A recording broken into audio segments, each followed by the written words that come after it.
எல்லாருக்கும் நமஸ்காரம். இன்னைக்கு நம்ம தேங்காய் பொடி தான் பார்க்க போறோம். பாருங்க, நேற்றுக்கு உப்புமா பண்ணாங்கம்மான்னு ஒரே வாசனை. என்னம்மான்னு தேங்காய் எண்ணெய்மா அப்படின்னு என்னமோ டாட்டாவில் வாங்கியிருக்கலாம். நல்ல வாசனையாக நன்னா இருக்குது, தெளிவாக இருக்குது. நிறையா நாளைக்கு வச்சுக்கிறது அப்படின்னா எண்ணெயே குத்தக்கூடாது. வெறும் இழுப்பு சட்டியில் தான் வறுக்கணும். இப்போ இது உளுத்தம்பருப்பு எத்தனை கிராம்? 100 கிராம். நல்லா செவக்க வறுக்கணும். இவ்வளவு வறுத்துண்டா போதும்.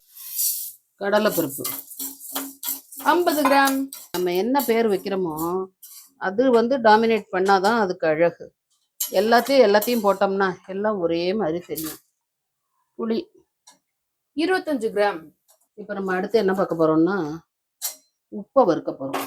இந்துப்பு. மிளகா ஒரு 40 கிராம் கூட போட்டுக்கலாம். பெருங்காயம் நல்லா ஒரு 10 கிராம் போட்டுக்கோங்க. ஒரு தேங்காய் எடுத்துன்னு இருக்கேன். தேங்காய் பார்த்தேன்னா பொறுமையாக தான் வறுக்கணும். எப்படியும் 10 நிமிஷம் ஆகும். கிட்டத்தட்ட ரெடி ஆகிடுது. நிறைய நாள் வச்சுக்க போகிறேன்னா முதல்ல பருப்பை ஒரு அரைச்சிட்டு அப்புறம் தேங்காயை போட்டு அரைச்சிக்கலாம். தேங்காய் அப்படி குறை குறைன்னு ஆற வரைக்கும் அதை வறுக்கணும். சரி, அடுத்த வீடியோவில் சந்திப்போம்.